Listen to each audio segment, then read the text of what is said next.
So, I've been gone a while. Back in late May, I made a video explaining why that was. I have spent this summer in what I've seen referred to as sports anime hell, but if we're being realistic here, it's more of a self-inflicted purgatory of trying to fill in the biggest hole in my anime watching experience. I mean, after getting into the inescapable Gehenna that is JoJo's Bizarre Adventure, I barely batted an eye here. While originally I did intend to simply rattle off the series I managed to add to my anime repertoire this summer, while giving short bullet-pointed lists of what I thought of each one, as my ordeal came to a head sometime in late July, I realized that there was so much more that I wanted to talk about. So, as a forewarning, I'll be doing barely more than making passing references and citing for some of the series as I go through the discussion portion of this video. If you want the list of the stuff I took so much time to watch the past 92 days, just check out the description where they are listed in the order they were watched. For now, it's story time. Until the start of June 2017, I had never before seen one of these so-called sports anime, or at least I didn't consider myself having watched any in light of an earlier focal point in my anime watching experience. In that strain of thought, I posed to myself, maybe I just have a weird standard for what I think a sports anime should be like. That was always a possibility. I mean, the odds lately seem to be in favor of anime that break out of tropes and stereotypes, which I may have been subconsciously assigning to such shows. So I decided to look into the genre as a whole and watch as many and as big a variety of sports anime that was possible. What I ended up with was anything from ping pong to football, rugby to baseball, auto sports, dance sports, water sports, land sports, real sports, fake sports, slice of life, action, psychological, shonen, shoujo, seinen. Pretty much anything you can find in any other anime, you can find in some form of sports anime. I am thoroughly impressed, too. Mostly with myself, actually, for managing to compile the list that I did, and actually getting to experience so many different facets of a single genre in such a relatively short amount of time. Now, I won't go so far as to say that I made the perfect list of sports anime that encompasses all the most amazing series anyone ever needs to watch. These shows are not all created equally.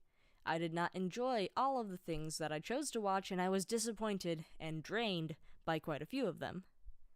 This endeavor was as much a slog as it was an adventure, and in the end, what was it all for? To finally say I've watched a sports anime and have a grasp on the genre? Or maybe just to enforce my premature argument that Yuri on Ice is not a sports anime? Maybe. But in the end, I wound up with something so much bigger than whatever spurred me to do this. So, let's ask the question that really matters here. With all the variety I listed above, and more going into just the sports side of the anime medium, is there anything they all have in common that ties them together under that title? What does make it a sports anime? Now, if you're watching this, you are about to do one of two things. Either within the last 10 seconds you pause the video and are answering for yourself in the comment section, or you're waiting for me to keep talking.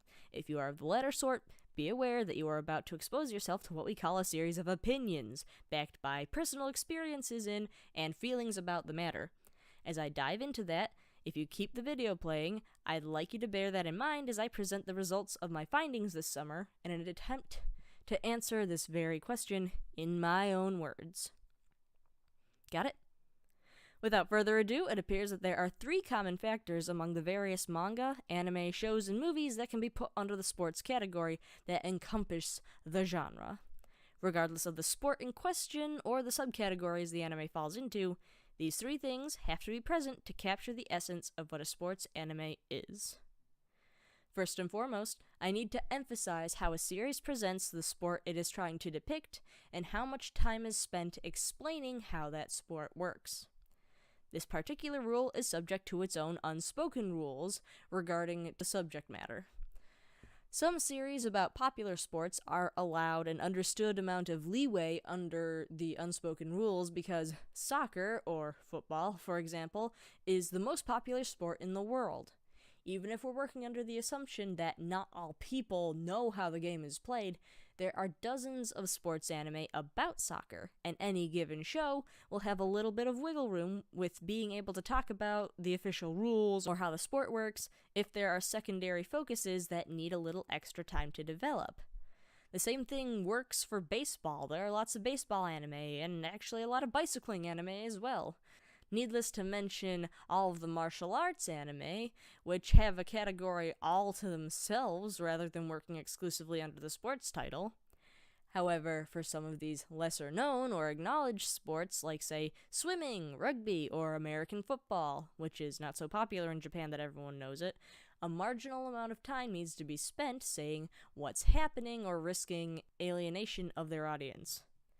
The usual way this educating is done is to have one or more characters with no prior knowledge of the sport in the series, and they stand in essentially for the audience and act as a proxy by having the game explained to them. Of course, you could always act like Eyeshield 21, being the show that it is, and explain almost every piece-by-piece aspect of the show that you're talking about. In this case, Eyeshield 21 was the football anime that not a lot of people actually know exists. They even take the midpoint pause of every single episode to present the football... what'd they call it? They called it the football clinic, where they would ask random football trivia for most of the episodes. Which, while I think that particular part is an effective use of time, it can seem a little bit patronizing in the way that it's presented. It was effective, though. For an anime to be considered a sport, it has to make the appropriate attempts to teach a thing or two to the audience during its run. There should never be a case where a sports anime doesn't explain anything, or at least heavily emphasizes actions to coincide with sports terminology so that we know what we're looking at. Sport popularity and series length can play a part in how much or how well this is handled, but it is necessary regardless of any of these things. Next on the list is a fundamental for any number of anime or entertainment categories, and that would be a sense of competitive spirit. The very nature of sports in general is competition, and one could argue that this point is where several arguments come from when people decide they want to talk about what should and shouldn't be considered a sport. Of course, that's not what I'm here to talk about right now. Pretty much any given event focused on in an anime can have a sports label slapped onto it. So, for the sake of arguments, I'm going to use an anime that just so happens to have a sports label slapped onto it, called Tsuritama. Now, this show is weird. The only reason I watched it was because my anime list had a sports tag on it, and I will argue here and now that it is a mislabel. Tsuritama, while being about fishing, is not a sports anime. I mean, it's kind of about fishing. Fishing is a sport, and by my standards, the ones that I just sent in the last point, it does a really good job, that is Tsuritama, of telling you stuff about fishing. Like, yay, fishing! And while I won't say that fishing doesn't come across as an important focus of the show, if you're looking for a sports anime with that as the focus, do not watch Tsuritama. By no means was it a bad series, but it lacks the common ground with most other series that call themselves sports shows, and looking into it farther, it really looks like it was never officially called a sports anime in the first place, so other than my own oversight, I really have no reason to complain about wasting my time on it this summer. Good show, very cute, exceptionally weird, definitely not sports. If that's what you're looking for, go watch it on Crunchyroll. Well, I think the point just got lost in this rant, I'm sorry about that. Here's a bit of a summary of what I was trying to say.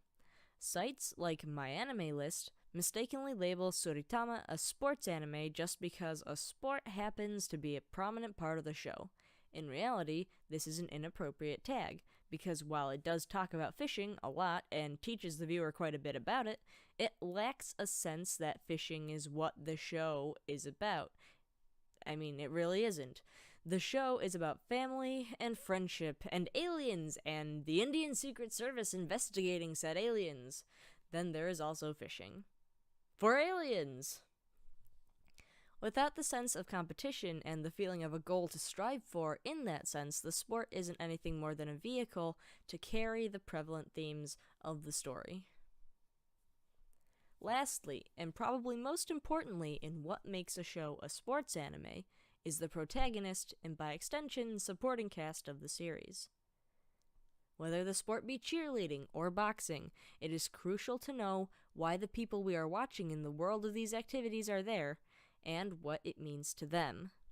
One of the reasons the method of showing a beginner's journey is so tried and true, even when we're not talking exclusively about sports or anime, is because we get these very important pieces of information very early on and are ideally developed further as the story continues. It doesn't really matter how it happens, whether our main character casually became interested in the activity and fell in love with it, or if they were drafted onto a team that just needed more members. More often than not, a lead will eventually make it known that they want to make it their life's work. But sometimes it's just an activity they do for fun, competitive spirit notwithstanding. One series I'd like to point out in the interest of this final point was something that up until this summer, I only knew as what I thought was the poster boy, Kuroko's basketball. As far as my interest in watching live sports goes, basketball is just about as far cry from catching my interest as it gets, and trust me, that's saying a lot. However, after 75 plus episodes of these high schoolers playing just barely inside the rulebook and pulling off outlandishly exaggerated stunts, I can't say I didn't get attached to it.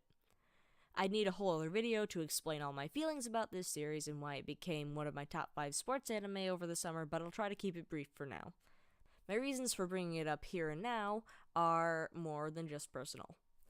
This is a series that is truly built on its characters, and I can say that it doesn't follow the typical watch the beginner on his journey to greatness suit that so many others do.